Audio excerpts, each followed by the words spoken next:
pequeno município de Porto Real é uma potência econômica vestida de cidade do interior. 50 quilômetros quadrados, 18 mil habitantes e um produto interno bruto per capita de R$217 mil, segundo o IBGE, o maior do estado do Rio e sexto maior do Brasil. O número é resultado da baixa densidade demográfica, combinada com a intensa atividade industrial, liderada por uma grande montadora de carros. Porto Real se emancipou em 1996, tem apenas 18 anos. O transporte público por aqui é ainda mais recente, só começou a funcionar em 2009, quando a passagem custava R$1. Em 2010, o preço caiu para 50 centavos. E no dia 15 de setembro de 2011, o serviço passou a ser de graça. Foi quando entrou em vigor a tarifa zero. A ideia principal foi a gente fomentar e dar um atrativo melhor para as empresas que estavam se instalando no município. Eles pegariam moradores de Porto Real para trabalhar, já que não teria despesa com vale transporte. São 8 veículos em 6 itinerários diferentes, das 5 da manhã à meia-noite. A gratuidade logo rendeu carinhosos apelidos. Vermelhinho, o 0800. Vocês só se referem a ele como 0800? Isso, ou de gracinha. O investimento, R$200 mil por mês. No total, o valor é equivalente a 2% do orçamento municipal. A gente viu que tinha uma folga que dava para ser feito isso. Não compromete nenhum Não compromete nenhum outro setor da administração pública. O contrato é renovado a cada 12 meses, com reajustes anuais de 4%. A manutenção dos ônibus é por conta da empresa. Com plataformas para cadeirantes, todos estão em bom estado de conservação. É bom, né? Facilita muito, né? Melhor do que muitos outros que rodam aí, né? A catraca registra a entrada dos passageiros. De acordo com a prefeitura, são 5 mil diariamente, 20% a mais em relação a 2011, quando ainda se cobrava passagem. O assento do cobrador se transforma em mais um lugar para ser ocupado. A gaveta de dinheiro, sempre tão protegida, nem trancada fica. Não recebe um centavo. O que falta nela sobra no bolso do usuário.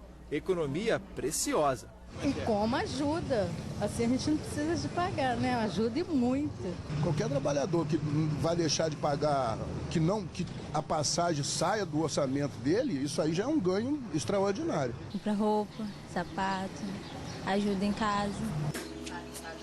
O comércio também ganha. A prefeitura calcula um aumento de 27% no número de empresas abertas nos últimos 3 anos, a maioria no centro da cidade. E os lojistas garantem que o movimento cresceu. O pessoal que mora mais longe, tipo outros bairros mais afastados, tem vindo com mais frequência. Foi bom. O pessoal mora no Parque Mariano, é muito longe daqui, e o ônibus deles é só esse, que é o de gracinha que eles chamam. E para eles facilitam muito, porque eles não têm esse tipo de comércio lá. Então eles vêm de lá para cá para poder fazer as compras deles, com certeza. Talvez se não tivesse o ônibus, não viria. Ia dificultar muito para eles. O transporte gratuito ainda dá uma força aos operários das indústrias. Com a crise no setor automotivo, os ônibus fretados que eram oferecidos aos funcionários da montadora localizada em Porto Real foram cortados. A prefeitura então adaptou horários e itinerários para atender esses trabalhadores. Continuo indo sem pagar nada. E de ônibus? E de ônibus. Apesar de aprovado por muitos, o serviço não é unanimidade.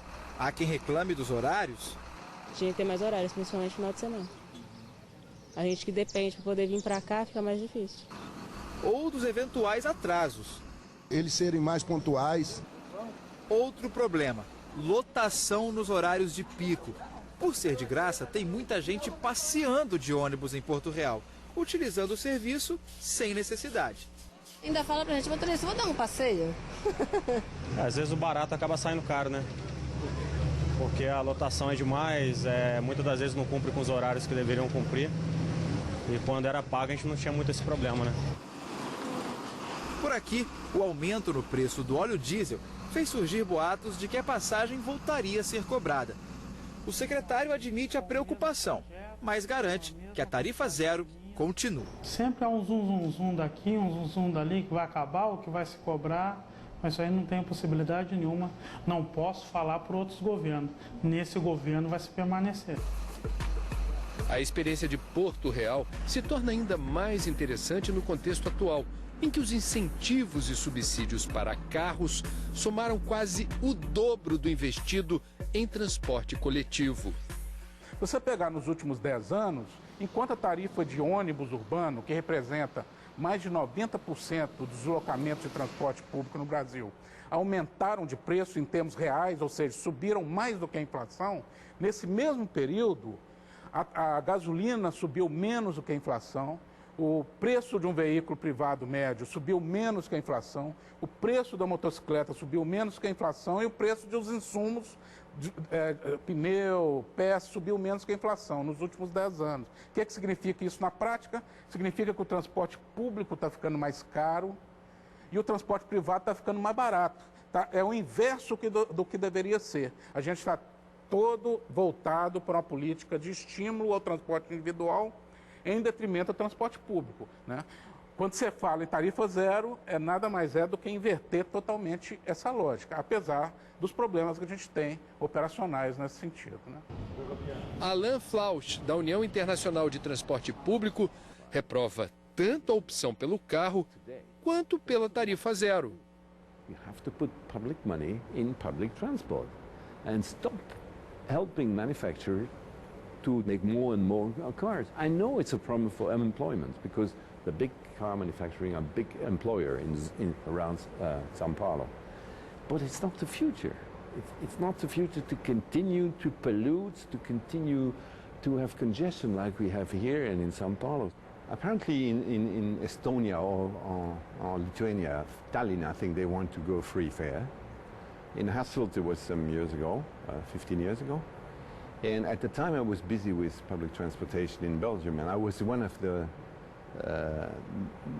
most against it in those days. It's kind of populist type to attract people, because basically what I think is it's inefficient and somebody has to pay anyway. Para ele, inovação é o caminho mais curto para gerar receitas. There are two examples that are worth mentioning. One is what they did in France. Is that every employer of more than 10 employees must pay a special tax for mobility. And this money is dedicated to public transport and other mobility issues. And that's worked very fine. It's paying about 30% of the full cost. But you know, the developer of a new building, if suddenly his building is worth 130% more than before because there is now a line of metro, you take 10%, and with the 10% you pay the line. So you need to be innovative and stop increasing general tax. You need to, congestion charge, you know, refraining people to come, toll, by asking people when they enter the city to pay €10 every day. This money goes to public transport. O pedágio urbano foi instituído em Londres em 2003 como parte de uma política nacional de taxas verdes para o investimento na redução de poluentes e na geração de energia renovável, que ainda inclui encargos sobre energia doméstica, combustíveis, carros e sobre estacionamentos. Medidas impopulares, mas acatadas pela população. Well, the London congestion charge has been in force since 2003, and the way it works is that there is a zone in central London where if you enter the zone or if you drive in the zone, you have to pay a congestion charge. There are about 80,000 vehicles that enter the central London congestion charge zone every day, and they all have to pay that £11.50 charge. Do you know how much per year is collected with this tax? We'll give you the statistics on that, but it's about £200 million per year. And all of that money, by law, is required to be invested back in transport. And a lot of the cost of the expansion of the bus network was borne by the income coming out of the congestion charge system. O resultado do investimento foi o aumento de 70% no uso do sistema de ônibus pelos londrinos, que voltaram a prestigiar dos principais símbolos das ruas da cidade. It's something that has become very popular as a means of efficient travel. Buses are clean, they are very frequent, they are efficient to use. London is a growing city, and therefore there's more increase in demand on the transport network. So there's constant investment going in to make sure that we can cope up with the demand.